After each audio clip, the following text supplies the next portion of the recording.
옆 사람에게 새해 인사를 하나 하시죠. 새해를 맞이했는데 복을 한번 빌어주시죠. 2014년 우리 교회 표를 우리 다 같이 한번 읽겠습니다. 시작. 예수를 깊이 생각하라. 예수를 깊이 생각하라.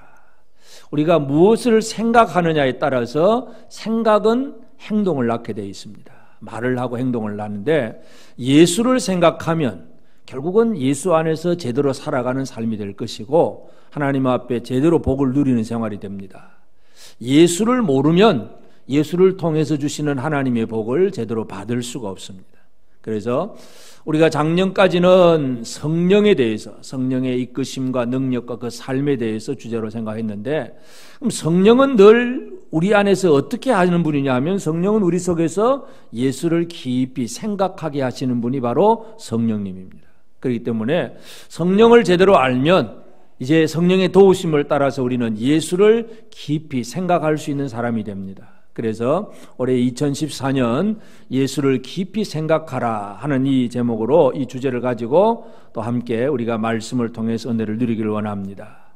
그래서 이 히브리서는 저자가 누구인지는 정확하게 잘 모릅니다. 뭐 바울이 썼다든 누가 썼다고 하는데 정확하게 나와 있지는 않지만 그 내용을 보면 이 유대인 신자들, 그러니까 유대인들은 구약의 율법이라든지 뭐 많은 걸 구약적인 배경을 가지고 있는 사람들인데 이런 사람들에게 예수가 누구냐, 예수를 가장 깊게 설명하고 해석하는 책이 바로 히브리서입니다. 그래서 이 히브리서를 통해서 올 한 해 동안에 우리에게 주시는, 우리와 함께 하시는 예수 그리스도가 누구인가 오늘도 깊이 한번 생각해 보기를 바랍니다. 그래서 첫 번째가 여기 보면 선지자들 얘기가 나옵니다. 옛적에 선지자들을 통하여 여러 부분과 여러 모양으로 말씀하신 하나님. 이 옛적에 선지자들을 통해서 말씀하신 하나님이 이제 이 모든 날 마지막에는 아들을 통하여 우리에게 말씀하셨다.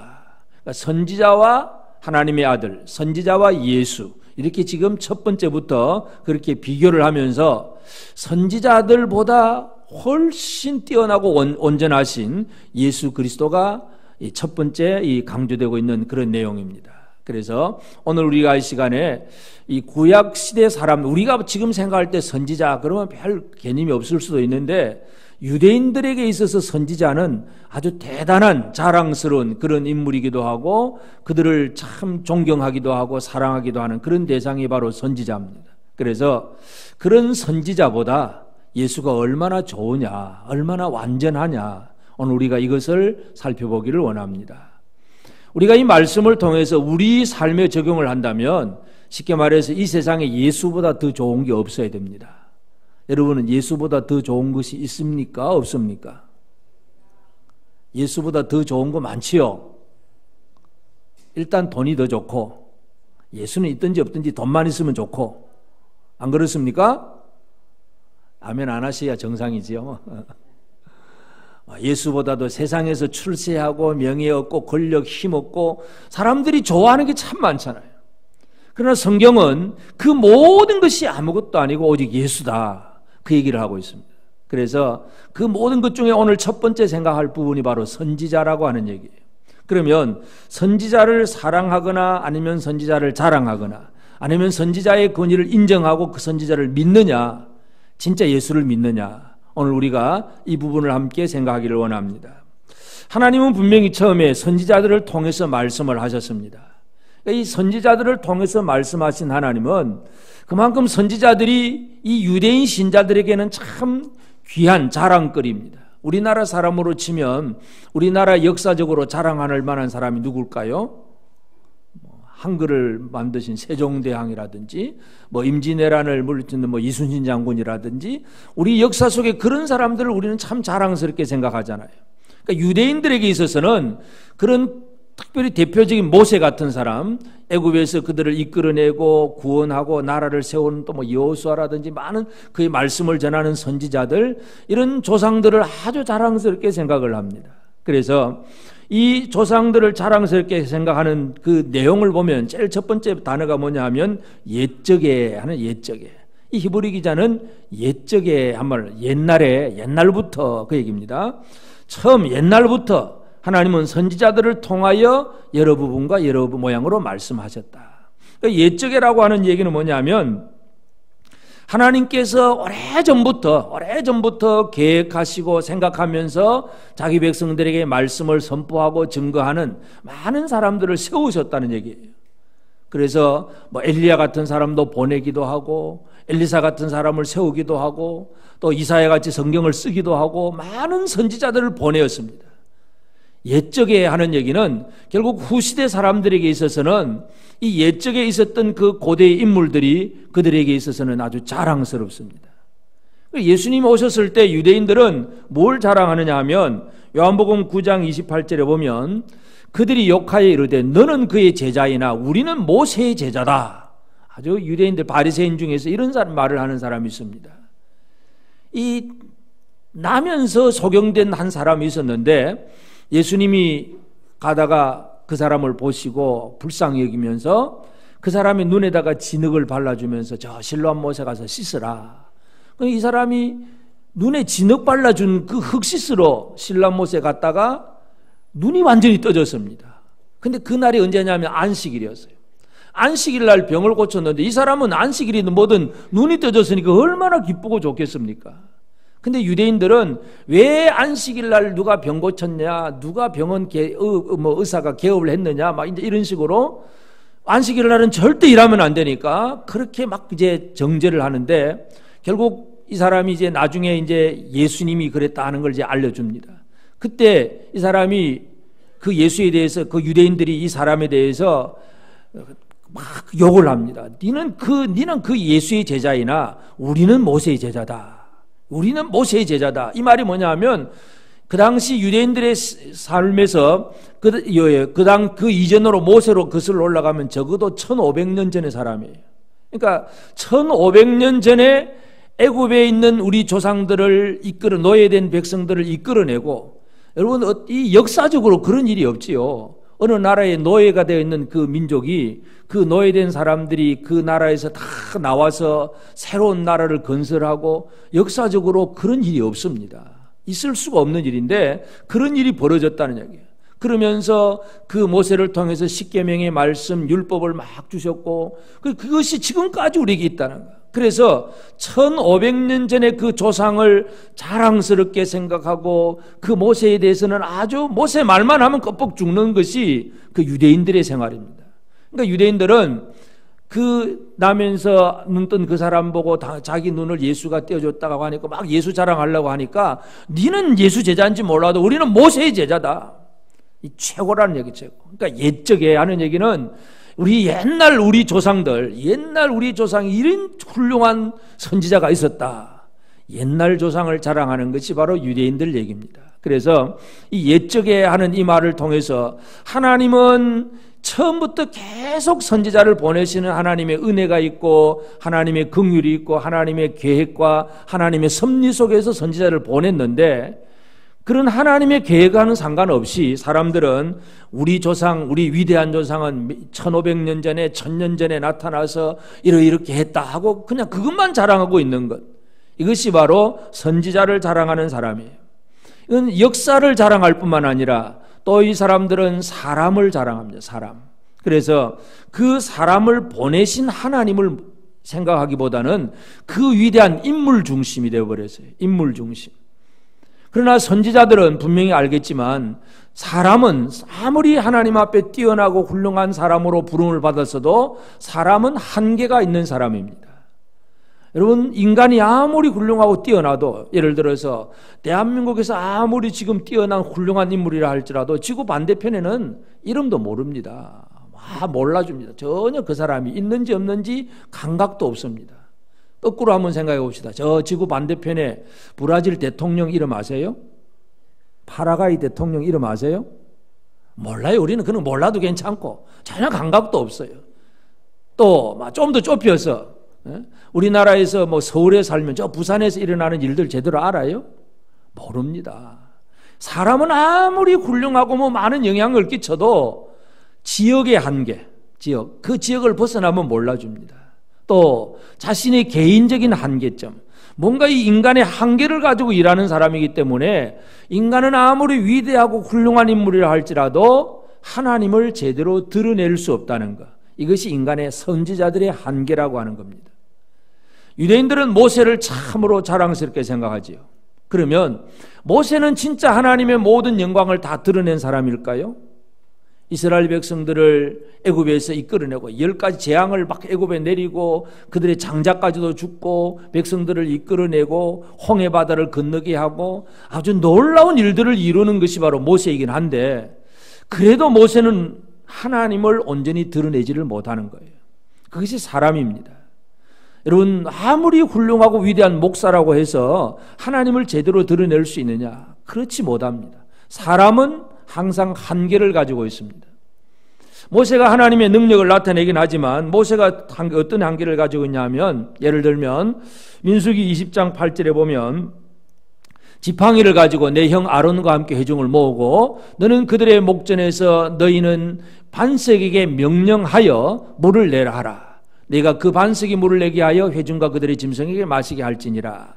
이 무리바라고 하는 곳에서 백성들이 물이 없다고 막 원망하고 불평하니까 하나님이 모세에게 무슨 말씀을 주셨냐면, 너는 반석에게 명령하여 물을 내라. 반석에게 명령을 하여 물을 내라는 얘기예요. 그런데 넘어가서 11절에 보면 모세가 그의 손을 들어 그의 지팡이로 반석을 2번 치니 물이 많이 솟아나오므로 회중과 그들의 짐승이 마시니라. 여러분, 모세는 물을 어떻게 냅니까? 지팡이로, 손을 들어서 지팡이로 반석을 2번을 내리칩니다. 2번을 내리쳐요.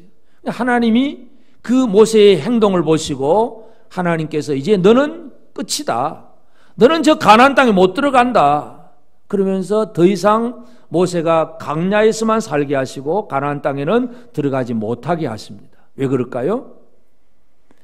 그것은 바로 모세가 하나님의 영광을 드러내지 못하게 하기 때문에 그렇습니다. 하나님의 영광은 반석에게 명령을 하라고 해요. 반석에, 야, 반석 쪼개져, 물이 나야 돼. 반석에게 말만 하라는데 그게 하나님이 하라고 하신 일인데, 모세는 영화 보면 아주 멋있잖아요. 지팡이 들고 막 반석을 쾅쾅 내리치면 얼마나 폼이 멋있겠어요. 근데 모세가 막 진노했어요. 너희들이 왜 이렇게 하나님 못 믿고 물 달라 그러냐 하면서 반석을 2번 내리쳤어요. 하나님의 영광을 드러내지 못했다. 아무리 훌륭하고 위대한 사람이라 할지라도 하나님의 영광을 온전하게 드러낼 수 있는 사람은 아무도 없습니다. 엘리야도 하늘에서 기도해서 불이 내리게 하기도 하고, 또는 3년 6개월 동안 비가 안 올 때에 또 비가 오게 하기도 하고 놀라운 일을 행하지만 그 다음날 엘리야는 또 저 광야의 로뎀 나무 밑에 가 숨어서 아이고 죽겠습니다, 난 못 살아요 그러면서 또 아주 인간적인 모습을 드러내고. 그러니까 이 구약의 위대한 모세나 엘리야 많은 선지자들이 있지만 아무리 위대한 사람이라 할지라도 그들은 여전히 한계를 가지고 있다. 오늘 우리가 이것을 기억을 해야 됩니다. 그래서 왜 여기에 보면 여러 부분과 여러 모양으로 그렇게 표현했는가를 잘 이해해야 됩니다. 여러 부분, 여러 모양이라는 얘기는 각기 선지자 한 사람 한 사람이 하나님의 한 부분만을 드러냈다는 얘기입니다. 종합적으로, 종합 세트로 전체를 보여준 것이 아니라 구약의 선지자들은 여러 부분, 여러 모양으로 자기 각자는 한 부분, 한 모양으로 하나님의 하나씩 모습을 드러내준 거예요. 그러니까 이것은 우리가 흔히 그 잘 아는 얘기, 코끼리, 장님 코끼리 만지기 이야기 아시지요? 이 눈 소경들이 동물원에 이제 견학을 갔습니다. 코끼리를 봐야 되는데, 코끼리 뭐 우리 눈 뜬 사람은 멀리서 보면 알겠지만 눈이 어두운 사람은 어떻게 봅니까? 그래서 이제 동물원 주인의 허락을 받아서 코끼리를 다 만져보도록 했습니다. 코끼리 배를 만진 사람, 다리를 만진 사람, 꼬리를 만진 사람, 귀를 만진 사람 다 와가지고는 이제 자기들끼리 야, 코끼리가 어떻게 생겼대? 물어보니까 이 다리를 만진 사람은 뭐라 그럴까? 코끼리는 야, 전봇대 같이 생겨, 전봇대. 배를 만져본 사람은 아니야, 콘크리트 담벼기야. 꼬리를 만져본 사람 아니야, 긴 밧줄 같은데. 귀를 만져본 사람 아니야, 부채, 부채. 하나밖에 모르잖아요. 하나밖에 모르면 그게 코끼리인 줄 알고 있는 거예요. 그러니까 이게 부분적으로 알면 물론 그 부분은 맞아요. 맞는 말이에요. 그런데 전체를 모른다는 얘기예요. 선지자들이 하나님의 모든 말씀을 막 선포하고 증거하긴 했어도 여러 부분 여러 모양으로 했다는 얘기는 자기가 들은 말씀, 자기가 아는 말씀 그것만 얘기하지 다른 건 못하는 거예요. 이게 선지자들의 한계라고 하는 것입니다. 그래서 여러 부분과 여러 모양으로 그런 얘기고, 그리고 이제 이 모든 날 마지막에는 하나님의 아들을 통해서 우리에게 말씀하셨다고 그랬습니다. 그러니까 이들은 시간적으로 처음에 몇 번 하긴 했는데 아직 마지막 최종 도장을 찍을 사람들이 아니었다는 것, 이것이 바로 선지자들의 한계입니다. 근데 사람들은 선지자들이 조금 보여주었던 어떤 표적, 능력, 그런 것들이 훌륭하고 위대한 것으로 생각을 합니다. 모세 그러면 얼마나 우리 참 생각이 많이 납니까? 여러분, 홍해 바다가 착 갈라진 사건, 옛날에 식계 같은 영화를 보신 분들은 머릿속에 탁 떠오르는 게 뭡니까? 홍해 바다가 갈라졌다. 그럼 뭐가 떠오릅니까? 우리 제자훈련 하면서 홍해 바다가 어떻게 갈라졌냐 하면 제일 많이 대답하는 사람들이 어떤 식으로 대답합니까? 바다가 어떻게 갈라집니까? 제일 많이 대답한 게 있어요. 어떻게 대답했을까요? 모세가 지팡이를 가지고 바다를 탁 내리치니까 바닷물이 쫙 갈라져 버렸다. 이건 이제 모세 쉽게 영화 본 사람들 얘기예요. 성경은 그렇지 않아요. 성경은 하나님께서 손을 내밀라, 모세가 손을 탁 내밀었을 때에 밤새도록 동풍이 불어서 바람으로서 바다를 갈라놓고 그 마른 아주 물기 많은 그 땅도 바짝 말려놓고, 그리고 나서 하나님이 이스라엘 백성들을 건너가게 하신 거예요. 이게 성경 내용인데 사람들은 그냥 멋있는 폼만 잡고 그냥 그렇게 얘기를 해요. 그런데 여러분, 중요한 게 뭘까요? 바다가 갈라지고 사람들이 그렇게 건넜다. 야, 모세는 진짜 위대한 인물이다. 그렇게 생각되시죠? 근데 사람들이 그것이 무언가를 잘 이해를 해야 됩니다. 아무리 훌륭한 일을 하고 아무리 위대하고 놀라운 일을 이루었다고 하더라도 모세는 주인공이 아니다 이거예요. 다 같이 합시다. 모세는 주인공이 아니다. 그럼 누가 주인공이에요? 하나님이 그 길을 만드셨지. 하나님을 잊어버리고 사람들은 인간 중심이 되는 거예요. 사람 중심. 그래서 저 사람이 나보다 좀 잘났다든지 나보다 힘이 있다든지 늘 사람은 사람 중심으로 뭉치는 거예요. 이것이 바로 이 예수를 모르는 자들의 얘기예요. 그래서 예수를 모르는 사람들은 이 오래된 역사, 옛적의 오래된 역사, 이 옛날 역사, 정통 이런 것 주장을 하게 되고, 또는 한 부분 얘기했는데 그게 진짜인 줄로 착각을 하고, 어떤 표적을 행한 사람을 중심으로 하지 표적이 일어나게 하신 하나님의 의도와 능력은 잊어버리고 사는 사람이 예수를 제대로 알지 못하는 사람들의 얘기입니다. 그래서 이 선지자들 얘기를 하나님이 제일 먼저 하신 말씀이 이거예요. 그러면 하나님의 아들 예수는 과연 누구겠는가? 선지자들과 비교한 예수가 누군가를 우리가 정확하게 이해할 필요가 있죠. 첫째로 예수는 영원하신 예수님이라는 사실을 기억해야 됩니다. 선지자들은 오래전 옛날에 그 뭔가 일했던 사람이라고 얘기한다면, 하나님의 아들 예수는 그냥 옛날 얘기가 아니에요. 오래전의 얘기가 아니고 영원하신 분입니다. 영원하신 분. 요한복음 17장 5절에 예수님이 이런 기도를 합니다. 같이 봅시다. 시작. 아버지여, 창세전에 내가 아버지와 함께 가졌던 영화로서 지금도 아버지와 함께 나를 영화롭게 하옵소서. 창세전에 내가 아버지와 함께 가졌던 영화. 예수는 언제부터 계신 분입니까? 창세전에, 영원 전부터 하나님 아버지와 함께 하신 분이 바로 예수 그리스도예요.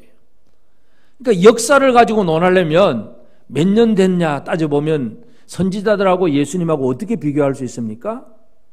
선지자는 모세는 몇 년? 그러면 1500년. 아브라함은 2000년, 3000년. 그런 얘기를 합니다. 그런데 아무리 자랑해도 영원하신 예수님하고 비교가 될 수 있겠습니까? 전혀 비교가 안 된다는 얘기예요. 인간이 아무리 오래되고 멋있는 그런 영향력이 옛날부터 지금까지 내려온다고 하더라도 영원하신 예수님하고는 비교할 수가 없습니다. 옛적에 하는 것하고 이 모든 만물을 지으신 하나님, 그 하나님과 함께 하셨던 창조주이신 예수 그리스도, 이 예수는 그 선지자들과 비교할 수 없는 분이라는 것, 이것을 기억을 해야 됩니다. 그리고 예수는 하나님의 모든 것을 완벽하게 다 보여주신 분이 바로 예수 그리스도입니다. 선지자는 한 부분을 보여주는 분이 선지자들의 사명이었고 그들의 역할이었습니다. 하나님의 어떤 그 시대 상황에 맞는 하나님의 말씀, 또 그 시대 상황에 꼭 어떤 사람에게 필요한 하나님의 말씀과 능력을 보여주고 한 부분을 보여주는 것이 선지자들이었다면, 예수 그리스도는 하나님을 제대로 보여주신 분입니다. 하나님을 제대로 보여주셨어요. 요한복음 14장 9절에 예수께서 이르시되 빌립아 내가 이렇게 오래 너희와 함께 있으되 너희가 나를 알지 못하느냐. 나를 본 자는 아버지를 보았거늘 어찌하여 아버지를 보이라 하느냐. 나를 본 자는 아버지를 보았거늘. 예수는 그 말씀과 표적과 행한 모든 일을 통해서 하나님 아버지를 다 보여주신 분이에요. 하나님의 능력과 하나님의 은혜와 하나님의 긍휼과 하나님의 사랑과 자비하심, 하나님의 모든 걸 보여주신 분이 바로 예수 그리스도입니다. 예수만이 하나님 아버지를 제대로 보여주셨다. 이것이 바로 오늘 우리가 기억해야 될 부분입니다. 선지자들도 참 훌륭한 분들이긴 하지만 그들은 한 부분을 보여주는 사람들이었지만, 예수 그리스도는 하나님의 아버지의 모든 것을 전체로 보여주신 분이 바로 예수 그리스도다. 우리가 이 사실을 분명히 기억을 해야 됩니다. 그래서 예수님만이 하나님의 모든 것을 완벽하게 드러내셨다 하는 사실을 우리가 알고, 그리고 이제 이 선지자들은 그렇게 한 부분 한 시대에 그렇게 말씀을 하셨지만, 진짜 중요한 것은 뭐겠습니까? 이 모든 날 마지막에, 마지막에는 아들을 통하여 우리에게 말씀하셨다. 여러분, 마지막이 뭘까요? 마지막.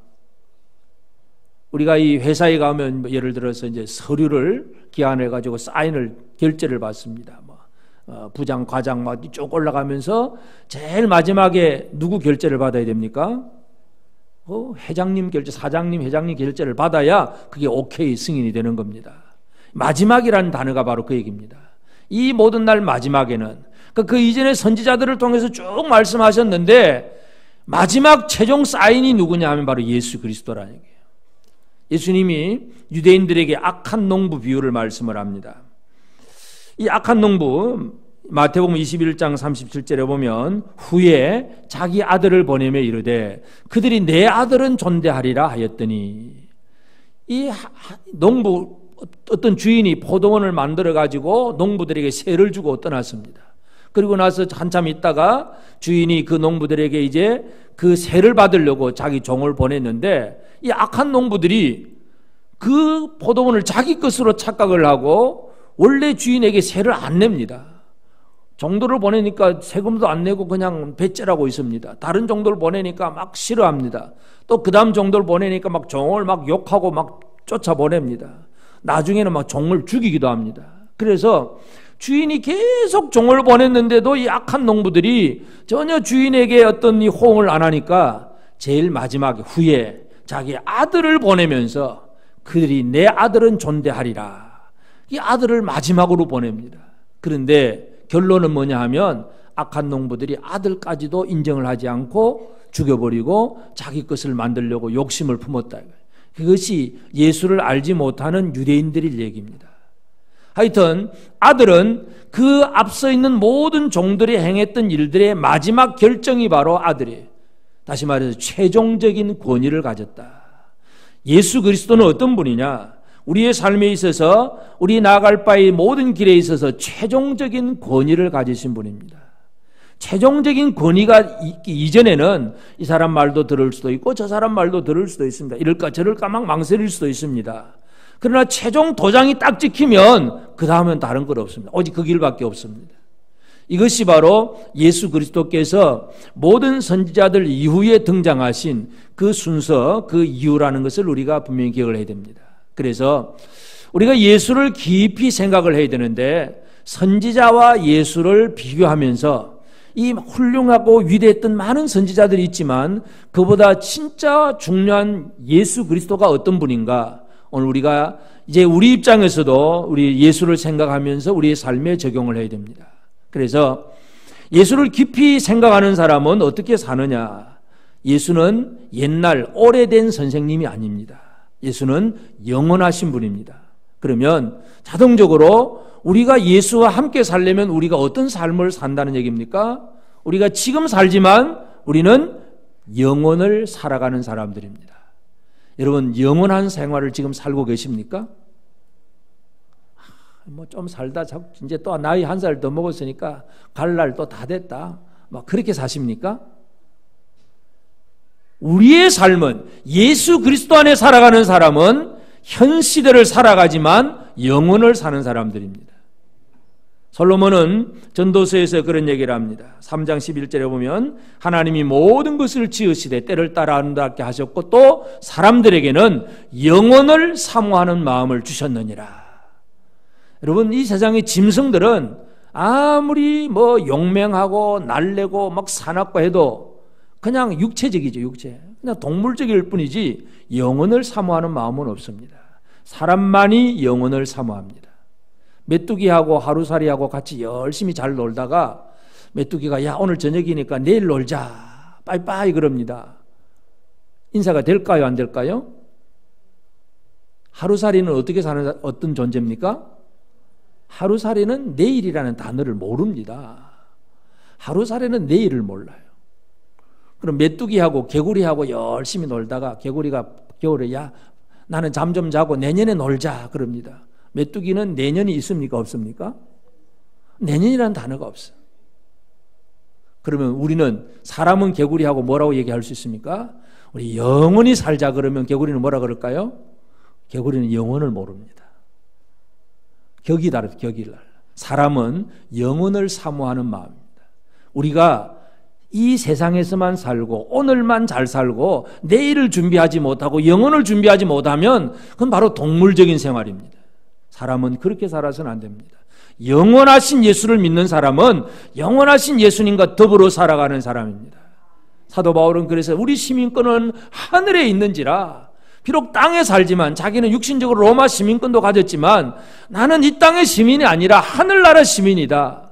사도 바울이 그렇게 외치는 것은 영원한 삶을 사는 사람이기 때문에 그렇습니다. 하나님은 우리에게 영원한 것을 약속을 하셨습니다. 그래서 요한일서 2장 22절에 보면 그가 우리에게 약속하신 것은 이것이니 곧 영원한 생명이니라. 하나님은 우리에게 영원한 생명을 약속하셨습니다. 예수 그리스도로 말미암아 영원한 생명이 우리에게 주어집니다. 여러분, 영생을 누리게 되기를 바랍니다. 이 단어를 잘못 오해하면 또 신천지 이만희처럼 또 그게 막 빠져버린 사람들처럼 될 수 있습니다. 영생을 그냥 이 땅에서 안 죽는 것으로 착각하는 사람들이 있습니다. 그래서 이만희가 안 죽는다고 그 신천지 교주들은 다 믿고 교인들 다 믿고 있습니다. 영생한다고, 안 죽는다고. 여러분, 육체는 죽습니다. 육체는 죽습니다. 그러나 영원한 삶은, 영으로서 영원한 생활은 살게 되어 있습니다. 죽었다가 부활해가지고 다시. 근데 이단들은 그걸 교묘하게 이용을 해가지고 죽는 것을 두려워하고 무서워하는 사람들에게 안 죽는다, 안 죽는다. 이야, 우리 총회장님, 우리 이만희 안 죽는다. 그 말에 그냥 사람들이 막 넘어가는 거예요. 그것이 이단이고 잘못된 사람들인데, 오늘 우리가 살아가는 영생이라고 하는 것은 육체의 죽음으로 모든 것이 끝나는 것이 아니고, 육체는 죽을 수 있지만 또다시 부활하게 될 것이고, 예수 다시 오시는 그날에 다시 살아나게 될 것이고, 영원한 생명을 살게 되기 때문에 이미 우리가 예수를 믿는 그 순간부터 우리는 영생을 시작한 것입니다. 여러분, 영생을 지금 살고 계십니까? 이 영생을 살고 있는 사람인지 아닌지 자기 스스로를 잘 생각해 봐야 돼요. 이 영생을 살지 못한 사람은 어디에 초점을 맞출까요? 어느 곳에서 잘 살려고 애를 쓸까요? 이 눈에 보이는 세상에서 어떻게 하든지 잘 살려고 좋은 집 짓고 우리 자식들 공부 잘 시켜가지고 취직 잘하게 만들고, 하여튼 세상에서 뭔가 잘해보려고 애를 쓰고 있는 거예요. 영원한 것에 대해서 별 관심이 없어요. 영원을 누려야 됩니다. 영원한 것. 영원을 누립시다. 예수 그리스도는 영원하신 분입니다. 어제나 오늘이나 영원토록 예수 그리스도는 알파와 오메가, 시작과 마지막, 끝과 처음과 끝이고 모든 것을 주장하신 분이기 때문에 내가 진짜 예수로 말미암아 산다면 우리가 비록 몸은 이 땅에 살지만 영원한 삶을 사는 사람이 되어져야 됩니다. 이제 이것이 이 히브리서를 통해서 우리는 다시 한번 주님과의 관계 속에서 내가 어떤 삶을 살아야 될지를 깨닫는 중요한 열쇠가 됩니다. 또 이는 이 예수 그리스도로 말미암아, 예수로 말미암아 하나님 아버지를 아는 길, 그밖에 없습니다. 다른 길은 없습니다. 이단들에 빠진 사람들은 사람을 통해서 하나님을 압니다. 그래서 뭐 이만희 그러면 1만만자 기쁠 희자, 얼마나 큰 기쁨이 있는 인물이냐, 막 그 사람을 뭐 하나님께로 가는 길로 그렇게 몰고 가는 거, 또 그게 빠져버리는 것이 이단들이에요. 문선명이라고 그러고, 문 다 죽어버렸죠. 문선명, 뭐 밝을 명자, 뭐 해와 달과 뭐 달처럼 해처럼 밝은 문선명이 죽고 나면 문선명이 뭐라 그럽니까? 문선명이 통일교 처음에 할 때는 예수는 십자가에 죽었으니까 실패했고 내가 재림주다, 내가 나를 믿어야 구원받는다. 그게 통일교에 빠진 사람들이고, 전부 이단의 모든 무리들은 예수가 아닌 인간 중심이에요. 사람 중심. 그래서 그가 뭐 성경을 잘 풀더라, 그가 뭐 놀라운 뭐 이적을 행하더라, 전부 사람 중심이에요. 여러분, 사탄이 하늘에서도 불이 떨어지게 해요. 표적이라는 건 믿는 사람에게, 예수 믿는 사람에게 있는 것이 아니라 종말에는 악한 자들도 표적을 행할 수가 있습니다. 그러니까 표적 잘 행했다고 막 손은 지면 무조건 병 낫고 막 된다고 사람 중심이 되어버리면 이미 예수를 잃어버린 사람이 됩니다. 그렇기 때문에 우리가 아무리 뭔가 잘하더라도 이 하나님 예수 그리스도 중심이냐 아니면 인간 중심이냐, 이거 잘 생각을 해야 됩니다. 여러분의 신앙생활도 예수 중심이 아니라 목사님만 믿습니다, 그 말하면 여러분 신앙이 잘못된 거예요.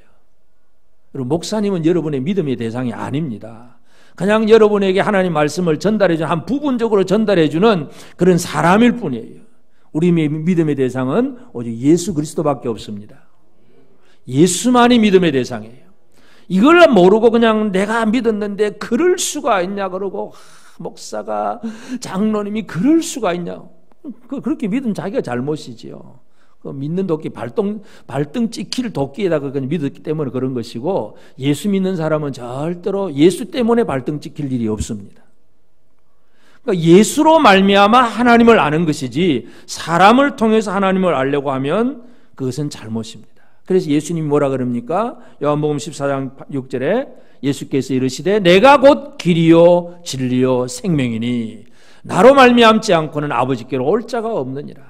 내가 길이고 진리고 생명이다. 나로 말미암지 않고는, 나 외에는 아무것도 아니다. 이게 예수님의 선포하신 말씀이에요. 그렇기 때문에 우리가 특별히 2014년 예수를 깊이 생각하라는 주제를 가지고 유일하신 길, 아버지께로 가는 유일한 길인 예수를 좀 더 깊이 생각하게 되기를 바랍니다.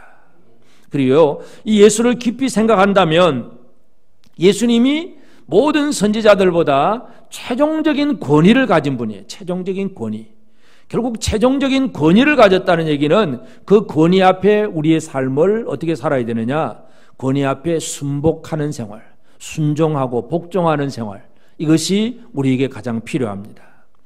예수님의 최종적인 권위에 순종하지 않으면, 예수를 아니고 다른 걸 더 구하는 사람들은 뭔가 그거 말고 목사님 그건 성경이고 세상에 살려면 그렇게 살아서는 안 되고요, 좀 더 다른 방법.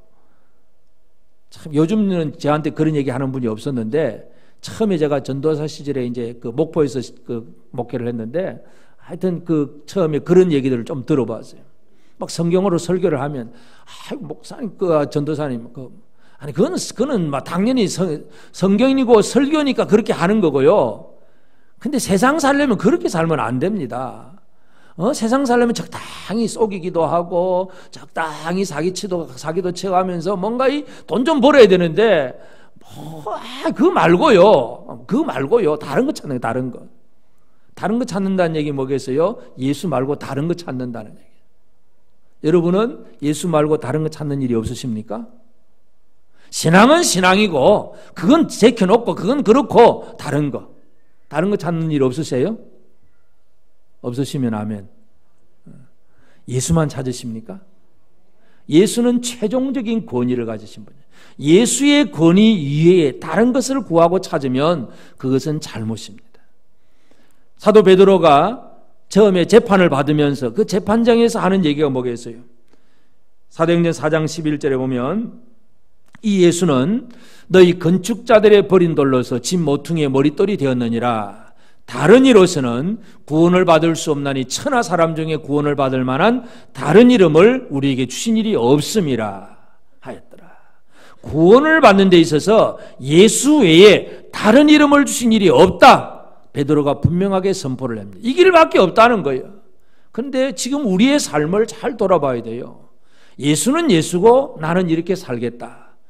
교회는 교회고 직장은 직장이고 따로따로 놀고, 교회는 열심히 믿는 것 같은데 집에 가서는 말씀과 상관없는 생활을 살고, 그럼 다른 걸 구하는 생활이에요. 우리 신앙생활은 교회 와서만 신앙생활하는 게 아닙니다. 가정에서 살든 직장에 가서 무슨 일을 하든 모든 삶에서 예수 그리스도가 나의 삶의 최종적인 권위를 가지신 그분이고, 우리의 모든 말과 행동, 모든 삶은 예수님이 도장 찍어주신 그 말씀, 그 사인, 그것을 의지해서 살아가는 사람이 되어져야 됩니다. 그래야 최종적인 권위를 가진 그분의 권위를 인정하는 것입니다. 하나님이 가장 원하시는 것이 바로 그것입니다. 하나님은 하나님의 뜻을 보여주기 위해서 선지자들을 많이 보냈습니다. 그런데 선지자들을 보내서 빨리 돌이키면 좋은데 선지자들을 보내도 말을 안 듣습니다. 그래서 하나님은 아들을 마지막으로 보내는데 아들의 말도 안 들으면 이건 진짜 큰일이죠. 이게 유대인들의 모습이에요. 그러나 우리는 결코 그렇지 않습니다. 그런데 우리가 현대 신자들 중에서 많은 사람들이 아직도 겉으로는 예수를 믿노라 하면서 여전히 다른 이름, 다른 길, 다른 생각, 다른 방법을 찾고 있다면 이것도 여전히 하나님이 원하시는 뜻이 아닙니다.